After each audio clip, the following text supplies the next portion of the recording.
Thank you for tuning in. I am Tristin, and you are listening to Fuse, transparent conversations for marriage, family, and relationships. I invite you to join me as I discuss perspectives that are thought about but not talked about. So tell your friends and family to check me out and connect with us on social media at Fuse Marriages, or join the conversation at fusemarriages.com.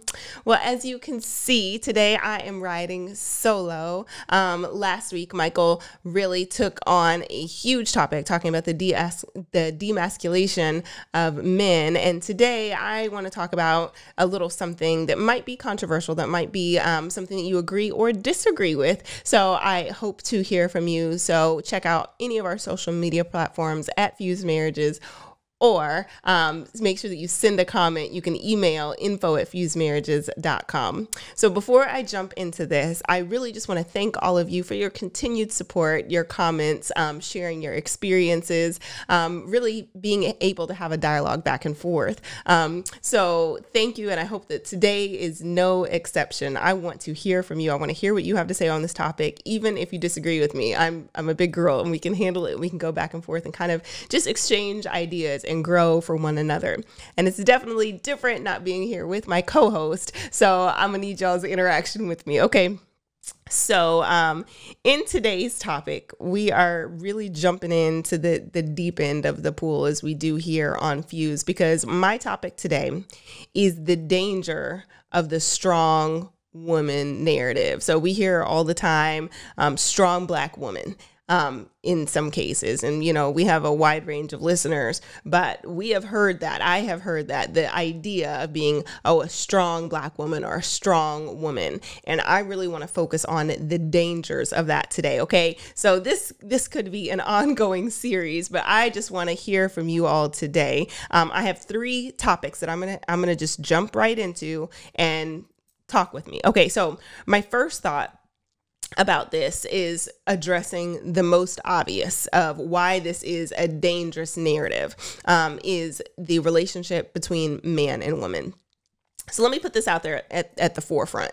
There is nothing wrong with being strong. Okay. So I don't have a general negative feeling about being a strong woman or being a strong woman of color or being just strong, period.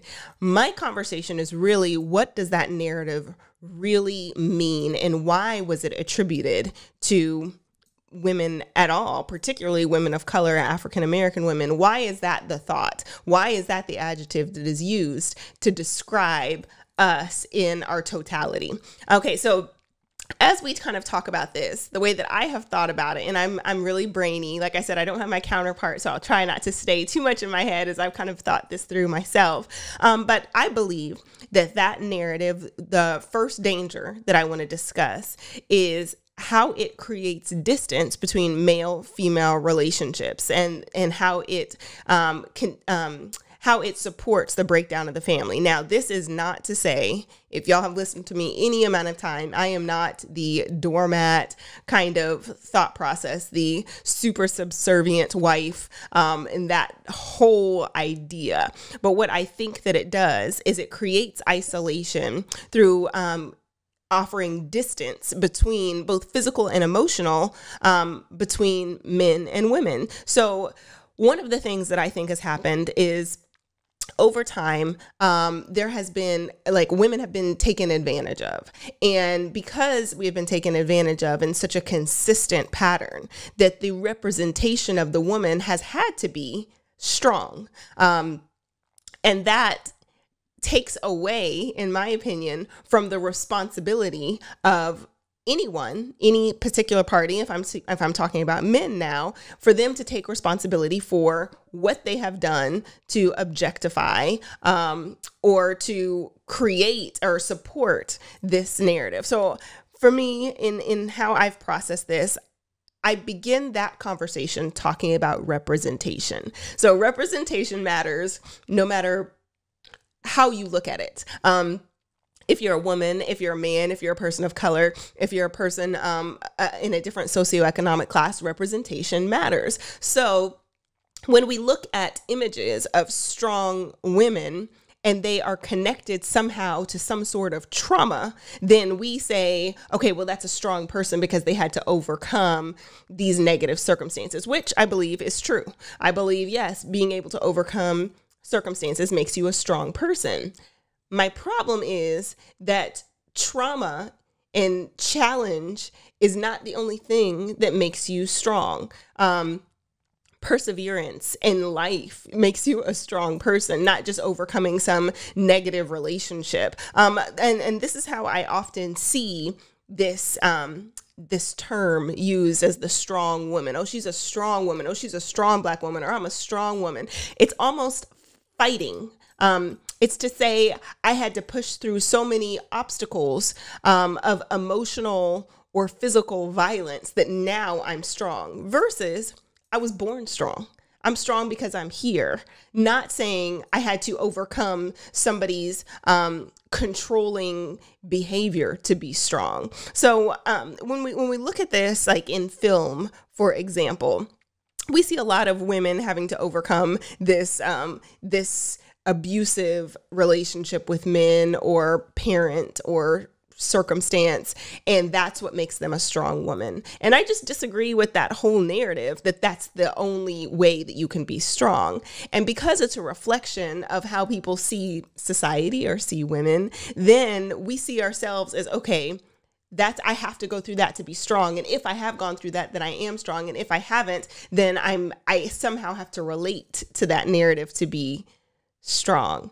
I really want to know what your thoughts are about this, because it really spins the idea of what strength is. Certainly the person that was a soldier and got wounded and fought their way back to being able to stand and to walk in physical therapy and the gym is strong because they overcame some odds that were against them. But also the person that is strong that decided to wake up and go to the gym and work out and lift weights simply because they cared about their body. That too is strength. And if I am to attribute that to how women operate in the world, both the abused woman and the woman that was not are both strong. So I'm challenged in that. I'm challenged in how we view that and how we think about that in society today. So that's and then how that connects to male-female relationships is that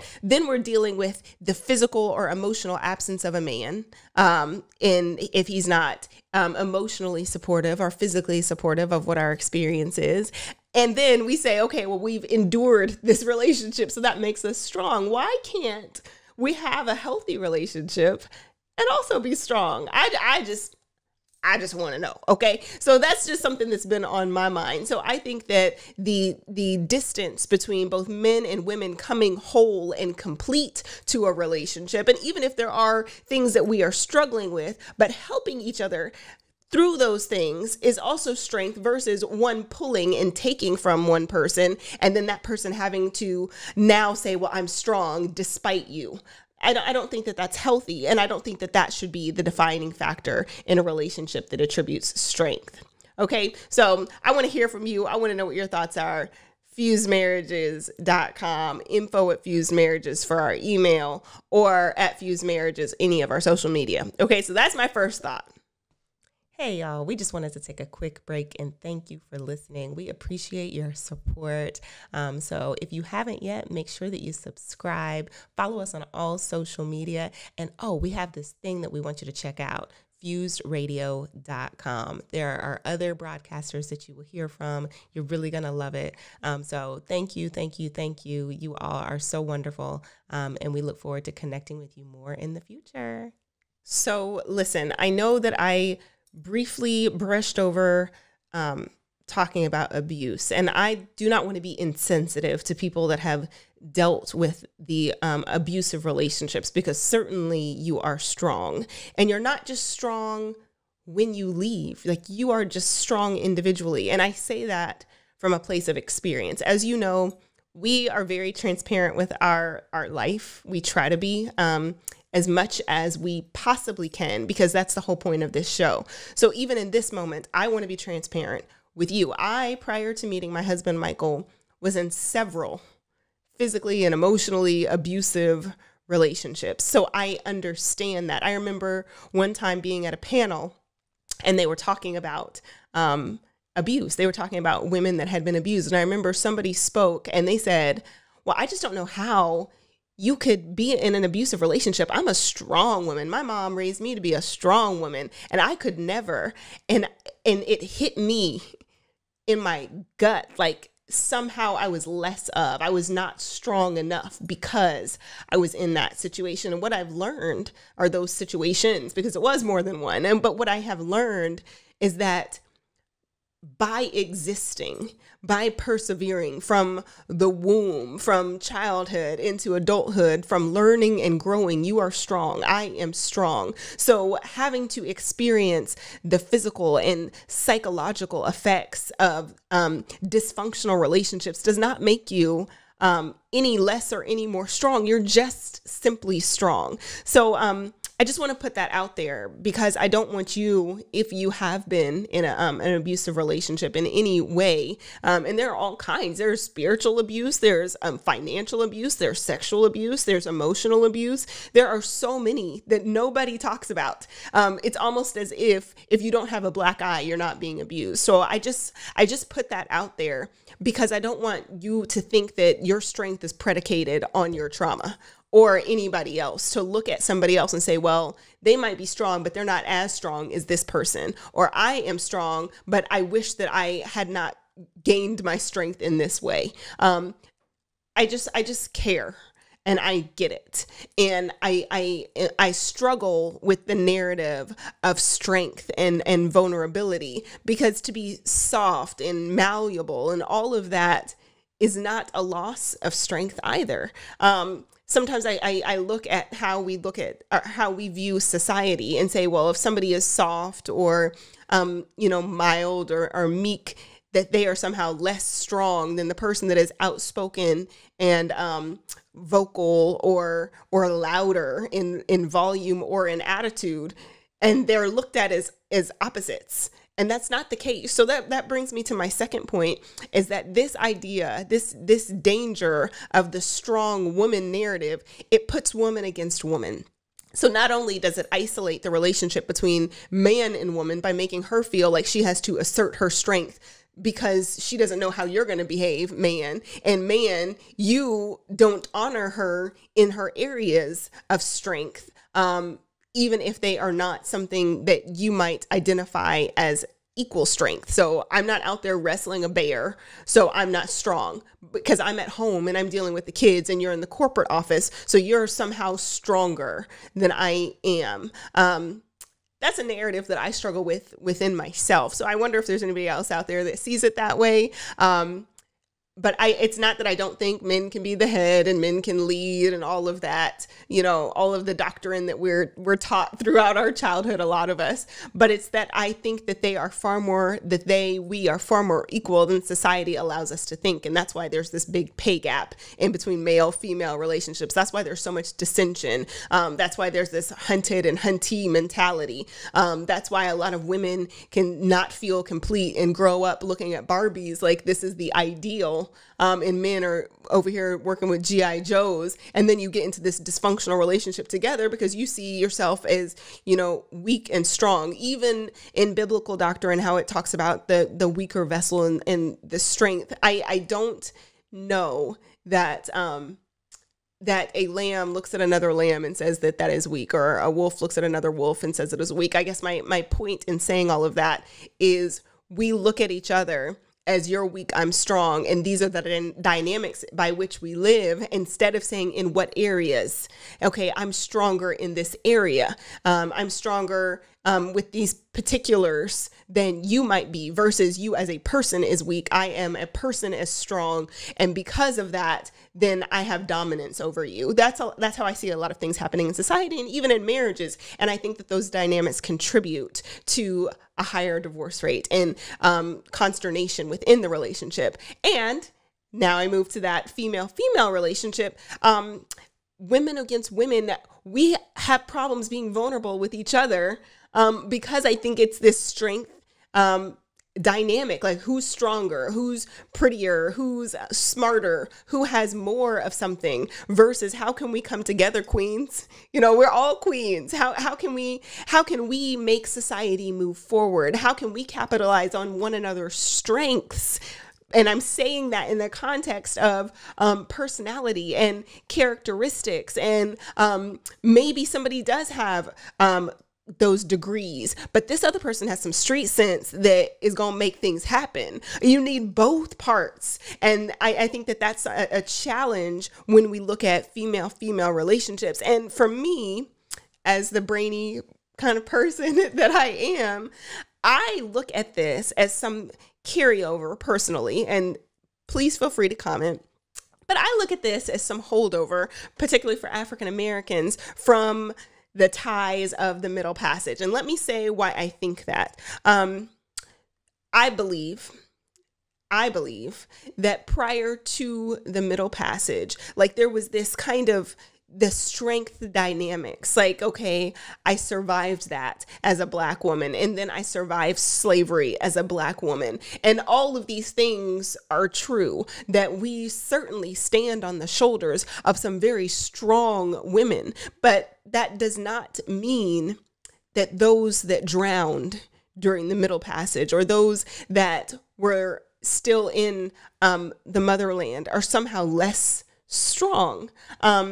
I know oftentimes I find myself looking at my daughter, and I kind of have this pseudo flashback because I wasn't obviously there during times of slavery. I often can look at her and think, I could never imagine the amount of pain that goes along with your child being put up for auction and knowing you will never see them again. I cannot imagine, when I look at my son, thinking that he is of the age that he might have been being groomed to see what it looks like for a man to be sodomized, simply to be controlled, or to begin to understand that that baby that I nursed, that one that I held, that one that I loved, would be shipped away or hung from a tree.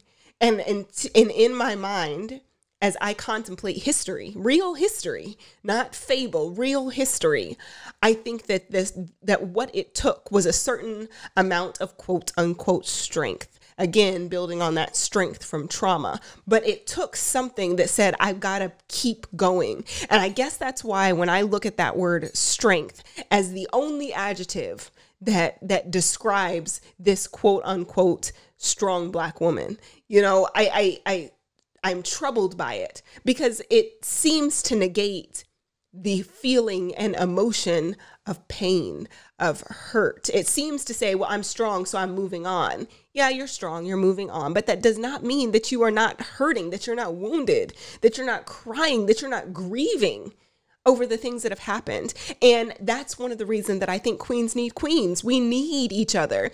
And this idea of strength, I can't cry because that's going to be used against me. I can't mourn because you won't get it and you'll tell me that I need to get over it. I can't really find connection with my sisters because it's all built on this idea of false strength, when really identifying the weakness and the hurt and all of that is strength. It is strong for somebody to say, I'm hurting.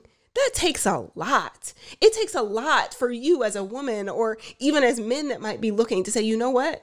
I'm not okay. You know what? I might need therapy. You know what? I'm struggling in my marriage, or I'm struggling in my relationship, or I'm struggling with my past. That takes strength, not just saying, I'm good. That is false. That is not real strength. It's funny because sometimes, you know, like I like to work out. I like gyms. And you can go in a gym and there are some people that are in the gym so that you know that they are there. They are lifting and all of this. I mean, man, they are throwing around some weights. Okay. And then there's some people that are lean and strong. Yeah, if y'all have ever done yoga, there are some people that do yoga that are like, man, they are some strong folks, the things that they can do with their body. And you put these two side by side, this person that has all of these muscles and all of this bulging, and you put this person that is lean and doesn't look like it, and you would say, okay, this one's strong and this one isn't. And that's not true. They can both be strong. As a matter of fact, there are some things that that person with lean muscle can do that that person with bulging muscle cannot. And I use that example because a lot of times we look at one another, women, ladies, we look at one another and say, oh man, she's so strong. Man, I haven't had to go through that. Man, look at her. And you misidentify, because then you don't look at yourself and say, you know what, I'm strong. So then we kind of create these power dynamics between what a strong woman is. Okay, she is in entertainment, so she's not as strong as the person that's in politics. Or, you know what, she has been through a divorce and made it, and she's not as strong as the person that stayed in the marriage and worked it out. And that's and those are just very, very nominal examples. But I say it to say, we need to recharacterize what it is to be strong, particularly as we look sister to sister. And I can say to you, my sister, you're strong. And you can say to me that I'm strong, and it not be predicated on trauma, and it not be, okay, well, you're stronger than, but it can be like, hey, I can help you in that area and you can help me. There are some of the strongest people that I have met in my life were those that may have not been seen as the power player in the room. And I just wonder about that. I remember being told one time by a mentor of mine that it is not the person that goes into the room and makes all the noise that is the powerful one. It is the one that doesn't have to say a word. And that's the one that you look out for, because that's the one that's holding all the cards. So sometimes we look at the person that's got the baseball cap sitting in the corner and think they don't have anything. They not about it. Okay. And we look at the person that's making the noise, the person that's sitting at the table, the person that has the most gestures, or, the jewelry or the purses or the makeup or the hair. We look at them and say, oh, they powerful. Look at them. I want to be like them. But I wonder if we misidentify the room. So that's the kind of, as I look at these two dynamics in particular, as I look at the male-female relationship that is damaged by this narrative of what it is to be a strong woman, and then the female-female relationships that are damaged by that idea of being a strong woman, and what can we do? How can we address that? So something I wanted to say, I take notes a lot during our show, and I think about these things. Michael and myself, we're always really we want to make sure that we offer you something that's not just fly by night, that's really something that we've thought about. And I was thinking about strength as a mask. I like theater, and you have the the dueling identities. Strength as a mask that we wear to survive, that we wear to push through until we can't take it off. And I think about that because sometimes you have to keep the story going. You have to keep up what you started. I remember my father-in-law telling my husband one time, okay, whatever you did during dating, you're going to have to keep that going, because that's going to be the expectation. And sometimes we do that with the ideas of strength. Okay, we came into it this way, so we can no longer be vulnerable. And that's, again, a falsity. That's not true.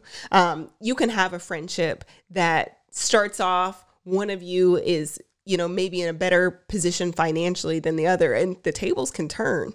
Or one of you might be dealing with something emotionally, the tables can turn. We are all really just one step away. That's why you can't look down on anybody. That's why you got to watch what you say, watch what you think, guard your mind, because you really are not that far from a fall. I'm not trying to say any of us are going to fall, but you got to be careful how you view people, how you talk about people, whether it's in the marriage or what they dealing with personally, you have to beware.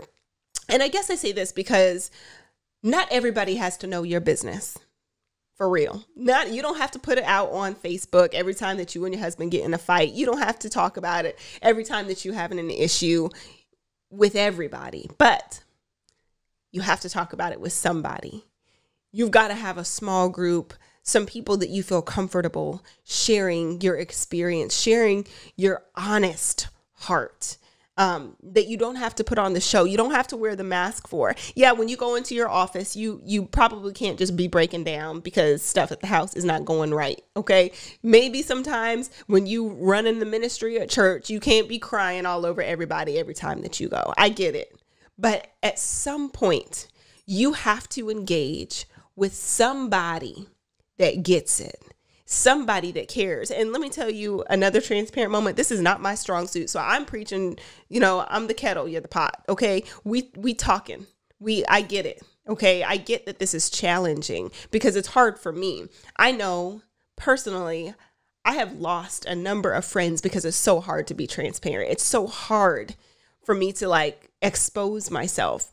It's personality wise, upbringing wise. I was raised in an era like many of you that said, what happens in this house, it stays in this house. That is not good doctrine. Okay. But a lot of us were raised with that idea of, okay, between these four walls, it's me and these walls. It's me and you. What happens here stays here.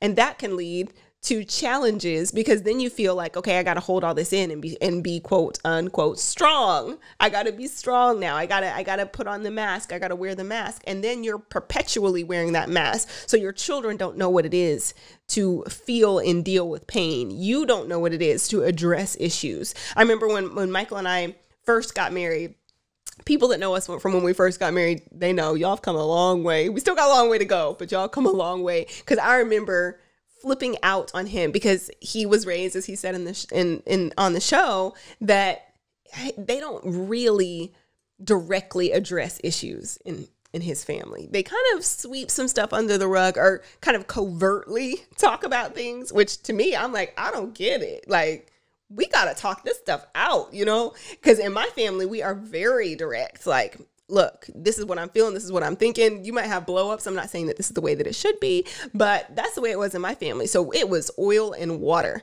And I remember one time just throwing my hands up in the air and says, all this that you're sweeping under the carpet, I'm going to trip over and I'm going to break my leg because I can't walk through the doggone room without tripping over all this stuff that you've swept under the carpet. And so I think about that because I'm thinking how important friendships are, how important it is for us to have relationship with one another where we're not sweeping stuff under the carpet. So I'm concluding here because I want us to think about strength. Why not change that? Why not say powerful?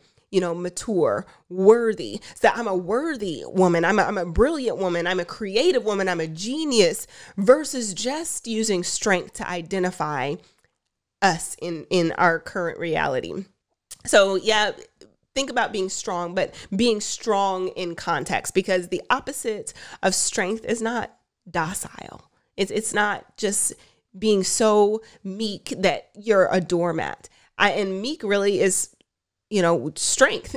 To be somebody that is meek, they're really very strong. They know how to control their tongue and their behavior. So I just want to reframe this idea of what strength really is and why I think that it can be dangerous. But I want to hear from you. So thank you so much for joining me today. Make sure that you connect with us. Michael will be back and we will be talking about something new, but I want to hear from you on this topic. Check out our website for more context and resources, fusemarriages.com. Hey, let's talk about it. You're listening to Fused with Tristin and Michael.